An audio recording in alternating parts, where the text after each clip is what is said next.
ओम शांति। आज 13 दिसंबर 2021 की साकार मधुर मुरली है। ज्ञान सागर पतित पावन निष्कामी अमरनाथ बाबा, सृष्टि का मालिक परमपिता परमात्मा, संगम युग में इस साकारी दुनिया में आकर आत्माओं की निष्काम सेवा करते हैं। भक्तों को भक्ति का फल देते हैं, वर्षा देते हैं। आत्माओं को कालों पर जीत पहनाकर श्रेष्ठ बनाकर सद्गति देते हैं। वारिसों को रचते हैं और हम बच्चों को अमरपुरी स्वर्ग का मालिक बनाते हैं, सुख धाम में ले चलते हैं। आज की मुरली में श्री बाबा कहते हैं, जो बच्चे बाप को फरकती देते हैं उसका पढ़ाई छूट जाती है, खान पान गंदा हो जाता है, मायावी मनुष्यों से जाकर मिल जाते, पतित बन जाते, गला घुट जाते हैं, अर्थात कभी किसी को वह ज्ञान नहीं सुना सकते। बाबा कहते माया जीत और जगत जीत बनने की सहज युक्ति। बाबा कहते बाबा को साथी बना लो, बाबा को सदा साथ रखना है। तो सर्वशक्तिमान जब सदा साथी है तो माया दूर से ही मूर्छित हो जाएगी और माया डिस्टर्ब नहीं कर सकते, उसका डिस्ट्रैक्शन अर्थात खत्म हो जाता है। बाबा कहते मोहजित बनने के लिए और ज्ञान की धारणा करने के लिए एक बाप में ही मोह रखना है, बाकी सब से मोह निकाल देना है। घर गृहस्थ में रहते संबंधियों में, बच्चों में, चीज़ों में, वस्तुओं में, पदार्थों में मोह जाता है, तो हमें सारे चीज़ों से, संबंधों से मोह निकाल एक बाप में ही मोह रखना है। आइए सुनते हैं बाबा की मधुर महावाक्य। मीठे बच्चे, श्रेष्ठ बनना है तो श्रीमत पर पूरा पूरा चलो। श्रीमत पर ना चलना ही सबसे बड़ी खामी है। प्रश्न है, किन बच्चों का गला घुट जाता है, बुद्धि से ज्ञान निकल जाता है? उत्तर है, जो चलते चलते अपवित्र बन जाते हैं, पढ़ाई छोड़ बाप को फरकती दे देते हैं, उनकी बुद्धि से ज्ञान निकल जाता है। जब तक निर्विकारी ना बने तब तक अविनाशी ज्ञान बुद्धि में बैठ नहीं सकता, बुद्धि का ताला खुल नहीं सकता। पतित बनने वालों का खान पान भी गंदा हो जाता है, वह मायावी मनुष्य से जाकर मिल जाते हैं, फिर गला ही घुट जाता है, किसी को भी ज्ञान सुना नहीं सकते हैं। गीत है, तुम्हें पाके हमने जहां पा लिया। ओम शांति। यह गीत कौन गा रहे हैं? जिसने बाप से तीनों जहान की बादशाही ले ली है। आपसे जो कुछ मिला है उनको कोई हटा ना सके, हमको कोई हटा नहीं सकता, अर्थात काल खा नहीं सकता, और ना ही हमारी राजाई को कोई ले सकता है। बच्चे जानते हैं हम उस मालिक से वर्षा ले रहे हैं। बाप को मालिक भी कहते हैं, लेकिन उस मालिक से क्या मिलता है कुछ भी पता नहीं। मालिक को कैसे हम याद करें, उनका नाम रूप क्या है कुछ भी पता नहीं। मालिक तो सृष्टि का मालिक ठहराना, वह हुआ रचयिता, हम हुए रचना। बाबा रचते हैं वारिसों को अथवा बच्चों को, फिर उनको अपना मालिक बना देते हैं। बच्चे फिर बाप के मालिक बन जाते हैं। बच्चे कहते हैं, मेरे बाप की जो जायदाद है उनका मैं मालिक हूँ। बाप तो ऐसे नहीं कहेंगे कि बच्चे की जायदाद का मैं मालिक हूँ। यह बड़ी समझने की बातें हैं, सेंसिबल बच्चे ही समझ सकते हैं। बुद्धि साफ नहीं है तो उसमें रतन ठहर ना सके। जब देही अभिमानी हो तब रतन ठहर सके। देही अभिमानी होकर रहना है और बाप से वर्षा लेना है, उस बाप को याद करना है। जैसे लौकिक बाप बच्चों को पैदा करते हैं तो बच्चे मालिक बन जाते हैं। बच्चे कहेंगे मेरा बाप, बाप कहेगा मेरे बच्चे, परंतु बच्चे के पास तो कुछ है नहीं, उनको तो बाप की मिल्कियत मिलती है। बाप कभी ऐसे नहीं कहेंगे कि बच्चे की मिल्कियत मेरी है। बाप समझाते हैं बच्चे मेरी मिल्कियत के मालिक हैं। यह बड़ी धारणा युक्त बातें हैं। धारणा नहीं होती क्योंकि खामियां हैं। अर्थात बाबा के मिल्कियत के मालिक हम तभी बन सकते हैं जब हम देही अभिमानी होकर रहेंगे और बाबा को याद करेंगे। संगम युग पर बाबा का मिल्कियत प्रॉपर्टी क्या है? ज्ञान, गुण और शक्तियाँ। तो वो तभी मिल सकता है जब हम बाबा को याद करेंगे, धारणा करेंगे। बाबा का जो श्रीमत है, जो मुरली में रोज मिलती है, उसका धारणा करेंगे, ज्ञान की बातों की चिंतन करेंगे, उसको जीवन में लाएंगे, तभी तो हमें बाबा की मिल्कियत मिल जाएगा ना। तो बाबा कहते समझना चाहिए मेरे में बहुत खामियां हैं। नंबर 1 खामी है जो श्रीमत पर नहीं चलते हैं। श्रीमत से ही श्रेष्ठ बनना है। श्रीमत राजयोग सिखलाती है। श्री माना निराकार भगवानोवाच। इसलिए हम प्रश्न पूछते हैं कि ज्ञान सागर पतित पावन परम पिता परमात्मा से तुम्हारा क्या संबंध है? यह बहुत बड़े बड़े बोर्ड पर लिख देना चाहिए। परमात्मा है स्वर्ग का रचयिता, तो जिनका परमात्मा से संबंध होगा वह भी जरूर स्वर्ग का मालिक बन ही जाएगा। बाप आकर बच्चों को सलाम करते हैं। सलाम मालेकम बच्चे। बच्चे कहते हैं मालेकम सलाम। हम तो सिर्फ ब्रह्मांड के मालिक हैं, तुम ब्रह्मांड और विश्व दोनों के मालिक बनते हो। इसलिए बाबा बच्चों को डबल सलाम करते हैं। एक ही बेहद का बाप तुम्हारी कितनी निष्काम सेवा करते हैं। लौकिक बाप निष्काम नहीं होते, उनको आशा रहती है हम वानप्रस्थ अवस्था में जाएंगे तो बच्चे हमारी सेवा करेंगे। असूल यह कायदा था, बच्चे बाप की सेवा करते थे। आजकल तो पैसे उड़ा देते हैं। तुम बच्चे जानते हो हमको ऐसी बादशाही मिलती है बाप से। लक्ष्मी नारायण के लिए भी लिखो कि इन्हों को जानते हो, इन्हों को यह स्वर्ग की बादशाही किसने दी? जरूर स्वर्ग स्थापन करने वाला ही देगा। पुरानी दुनिया हो तब तो नई दुनिया स्थापन करेंगे। तो लक्ष्मी नारायण ने यह वर्षा पाया श्रीमत पर चलने से। श्रीमत राजयोग और सहज ज्ञान सिखलाती है। जिनको समझाते हैं वह राजा बन जाते हैं। पहले नंबर में श्री कृष्ण, उसने ऐसा क्या कर्म किया जो अपने माँ बाप से भी जास्ती मर्तबा पाया? वह महाराजा महारानी कहाँ थे जिनके पास कृष्ण का जन्म हुआ? जब तक निर्विकारी होकर नहीं रहेंगे तब तक अविनाशी ज्ञान बुद्धि में बैठ नहीं सकता। बुद्धि का ताला खुलता ही तब है जब पवित्र रहते हैं। अपवित्र बनने से सब बुद्धि से निकल जाएगा। बहुत बच्चे फारकती दे देते हैं, पढ़ाई को ही छोड़ देते हैं। वह फिर कभी किसको ज्ञान सुना न सके, पतित बन जाते। खान पान भी गंदा खाते।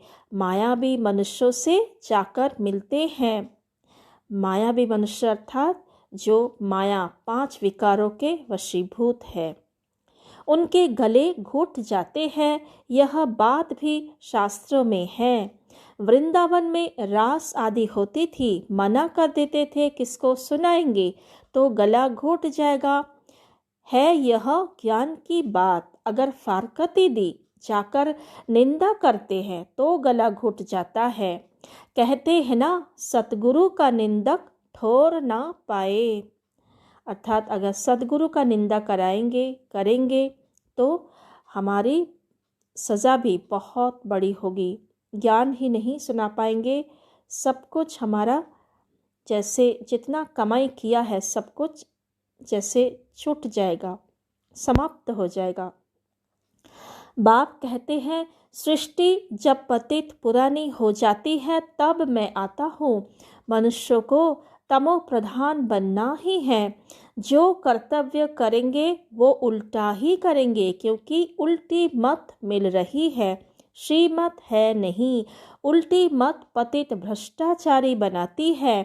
आगे भ्रष्टाचारी अक्षर ही नहीं था। सन्यासी विकारों का सन्यास करते हैं पावन बनने के लिए। तो पहले पहले यह बात समझानी है कि परमपिता परमात्मा से तुम्हारा क्या संबंध है। सब भगवान को याद करते हैं। भगवान कहते हैं, मुझे सब भगत प्रिय है, क्योंकि उन सबको मुझे ही गति सद्गति देनी है।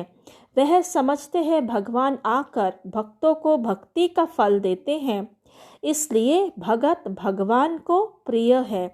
बाबा समझाते हैं, तुमने दुर्गति को पाया है, अब मैं सद्गति देने आया हूँ। भक्ति के बाद भगवान को आना है जरूर। मुझे तुमको ही पहले भक्ति का फल देना पड़ता है, और तो शुरू से लेकर मेरे भक्त हैं नहीं, वह तो अनेकों की भक्ति करते हैं। तुम मेरे प्यारे बच्चे हो। तुम मालिक थे, फिर माया रावण ने तुम पर जीत पाली और फिर भक्ति शुरू हो गई। यह भी ड्रामा है। मैं तो सबकी सद्गति करता हूँ। अब तुम मेरी मत पर चलते हो ना। मत देने के लिए जरूर मुझे ही आना पड़ता है, नहीं तो कैसे सद्गति का रास्ता बताऊं। मैं इस पहले नंबर के भगत के तन में आता हूँ। यह है नंदीगण, अर्थात ब्रह्मा बाबा है पहले नंबर के भगत, और उसके तन में ही शिव बाबा आते हैं और उसका नाम रख दिया है नंदी भक्ति मार्ग में। शिव के मंदिर के सामने नंदीगण रखते हैं। अब विचार करो, परमपिता परमात्मा बैल के तन में तो नहीं आएगा। यहाँ बैल माना पुरुष, ब्रह्मा बाबा पुरुष है, इसलिए बैल नंदी दिखाते हैं। राजयोग बैल द्वारा कैसे सिखाऊंगा। ज्ञान सागर बैल में प्रवेश करेंगे क्या। अभी तुम ज्ञानवान बनते हो। श्रीमत पर चलकर लक्ष्मी नारायण सूर्यवंशी राजा रानी बन रहे हो। उस राजधानी को कोई हमसे छीन ना सके, ना कोई तूफान लग सके। हम अमरपुरी के मालिक बनते हैं। यह मृत्युलोक है। अमरनाथ बाबा ही काल पर जीत पहनाने वाला है। उनका पाठ अलग है। तुम सब पार्वतिया हो, मैं अमरनाथ हूँ। हम कभी जन्म मरण में नहीं आते। अमरपुरी स्वर्ग का मालिक तुमको बनाता हूँ। भारतवासियों को वैकुंठ बहुत प्यारा लगता है। कहते हैं फलाना वैकुंठवासी हुआ, बहुत मुख मीठा कर दिया। अब वैकुंठ सचमुच तो सतयुग में होगा। जब सतयुग है तो पुनर्जन्म भी सतयुग में लेते हैं, फिर त्रेता में आते हैं तो पुनर्जन्म भी त्रेता में लेते हैं, फिर द्वापर में आते हैं तो पुनर्जन्म भी द्वापर में लेते हैं। परंतु ऐसे थोड़े ही हो सकता है। जो मरेंगे कलयुग में पुनर्जन्म लेंगे सतयुग में। स्वर्ग में जन्म लेते रहे, इसका मदार है पढ़ाई पर। अर्थात कलयुग में मृत्यु होगा, फिर जन्म सतयुग में होने के लिए हमें सतयुग के लायक बनना है। तो लायक बनाने के लिए शिव बाबा आए हैं और ज्ञान मुरली से हमें लायक बना रहे हैं। बाप कहते हैं, मैं तुमको सृष्टि का मालिक बनाता हूँ।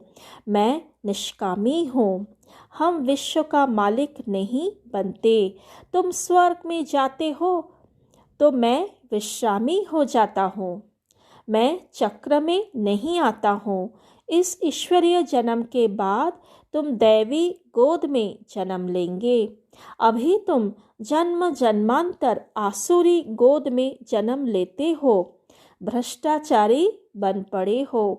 सतयुग में सब श्रेष्ठाचारी होते हैं, अब तुम श्रीमत से श्रेष्ठाचारी बन रहे हो। वहाँ विष होता नहीं। यहाँ भल सन्यासी है, परंतु जन्म तो विकारों से लेते हैं ना। सतयुग में विकारों से जन्म नहीं होता है, नहीं तो उन्हों को संपूर्ण निर्विकारी कह न सके। वहाँ माया होती नहीं, परंतु यह बातें भी जब किसकी बुद्धि में बैठे। अब बाबा कहते हैं, बच्चे तुमको घर जाना है, फिर स्वर्ग में आकर राज्य करना है। आत्माएं परमधाम से आती है पार्ट बजाने। फिर जब तक पतित पावन आकर लिबरेट ना करे, तब तक एक भी जा नहीं सकता। गपोड़ा मारते रहते हैं, फलाना पार निर्वाण गया। बाप आकर सब बातें अच्छी रीति समझाते हैं। पहले पहले समझाओ, परमपिता परमात्मा से तुम्हारा क्या संबंध है। दूसरे किसको यह भी प्रश्न पूछने आएगा नहीं। तुम कल्प कल्प पत्थर बुद्धि से पारस बुद्धि और पारस बुद्धि से पत्थर बुद्धि बनते आए हो। अर्थात सत्ययुग त्रेता में हम पारस बुद्धि थे और द्वापर से पत्थर बुद्धि बनकर अभी कलयुग में पूरा पत्थर बुद्धि बन गए हैं। यह तो अच्छी रीति समझाया जाता है, परंतु जबकि निश्चय बैठे बरोबर श्री बाबा के हम बच्चे हैं। बाबा कहते हैं, मैं अब आया हूँ तुमको सुखधाम में ले चलेंगे। यहाँ यह विष नहीं मिलेगा। मूल बात ही है पवित्रता की। जो कल्प पहले रहे थे वही अब भी रह सकते हैं। बहुत बच्चियाँ लिखती है, बाबा पता नहीं कब बंधन टूटेगा, युक्ति बताओ। बाबा कहते हैं, बच्चे बंधन टूटेगा अपने टाइम पर। बाबा क्या करेंगे? एक बंधन भल छूट जाए, फिर बच्चों आदि में मोह पड़ जाता है। इन सब से बुद्धि निकालने में बड़ी मेहनत लगती है। कई तो और ही जस्ती मोह में आ जाते हैं। बहुत है जो मोह में लटक पड़ते हैं। बाबा कहते हैं, तुम मोह एक बाप में रखो तब धारणा होगी। कोई ज्ञान उठा नहीं सकते हैं तो भागंती हो जाते हैं, फिर नाम बदनाम होता है। ड्रामा में कल्प पहले भी यह हुआ था। जो सेकंड पास हुआ वह ड्रामा। अम्मा मरे तो भी हलवा खाना, बीबी मरे तो भी हलवा खाना। कच्चे को थोड़ा झटका आता है। क्यों बाबा ऐसा कहते हैं कि अम्मा मरे तो भी हलवा खाना? क्योंकि बाबा कहते हैं ड्रामा में सब कुछ नुधा हुआ है और जो कुछ भी इस समय हो रहा है तुम्हारे लिए सब कुछ कल्याणकारी है। क्योंकि ड्रामा कल्याणकारी शिव बाबा ने रचा है, तो हर बात में तुम्हारा कल्याण ही कल्याण है। तो ड्रामा का ढाल सामने रखते हुए हमें सदा खुशी में रहना है। और इसलिए बाबा कहते कच्चे अर्थात जो ज्ञान को अच्छी रीति समझते नहीं हैं उसके लिए ये थोड़ा मुश्किल बात हो जाती है। बहुत सन्यासी भी ऐसे होते हैं, नहीं ठहर सकते हैं तो गृहस्थ में चले जाते हैं। चलन ही ऐसी होती है। यहाँ तो एक ही मुख्य बात है, हम भी उस बाप से वर्षा ले रहे हैं, तुम भी उनको पिता समझते हो, आकर स्वर का वर्षा ले लो। एक ही बात है। सेकंड में जीवन मुक्ति, पिछाड़ी में थोड़ा ही समझाने से मनुष्य झट समझ जाएंगे। अनेक मत है जिससे भारत भ्रष्ट बन गया है। फिर एक की मत से आधा कल्प के लिए भारत श्रेष्ठाचारी बनता है। श्रेष्ठ जरूर बाप ही बनाएंगे, सबको पार ले जाने वाला एक ही बाप है, तो जरूर कोई डुबोने वाले भी होंगे। बाप तो सबको कहते हैं विकारों का संन्यास करना ही पड़ेगा, तब ही तुम पवित्र दुनिया के मालिक बन सकेंगे। बाबा वर्षा दे रहे हैं, ढेर ब्रह्मा कुमारियाँ हैं, तुम भी बीके हो। वर्षा रूहानी बाप से मिलता है। कितना सहज है, परंतु कोई की सिर्फ कथनी है, करनी नहीं तो कोई को तीर नहीं लगता है।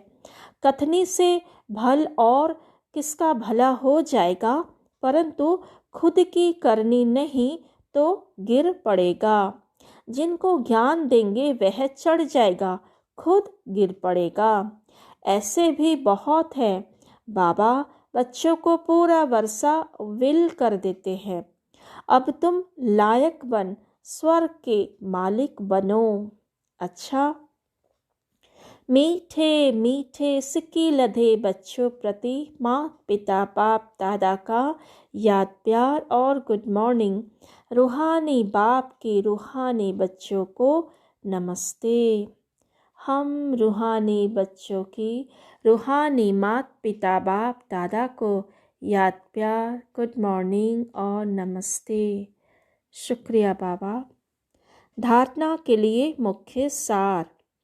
पहला, श्रेष्ठाचारी बनने के लिए अपनी सब खामियां निकाल सदा श्रीमत पर चलना है। बुद्धि में ज्ञान रत्नों की धारणा देही अभिमानी बनकर करनी है। दूसरा, अपनी कथनी और करनी एक करनी है। ज्ञान की धारणा के लिए सबसे मोह निकाल एक बाप में ही मोह रखना है। आज का वरदान। बाप दादा के साथ द्वारा माया को दूर से ही मूर्छित करने वाले मायाजीत जगतजीत भव। बाप दादा के साथ द्वारा माया को दूर से ही मूर्छित करने वाले मायाजीत जगतजीत भव। जैसे बाप के स्नेही बने हों, ऐसे बाप को साथी बनाओ तो माया दूर से ही मूर्छित हो जाएगी।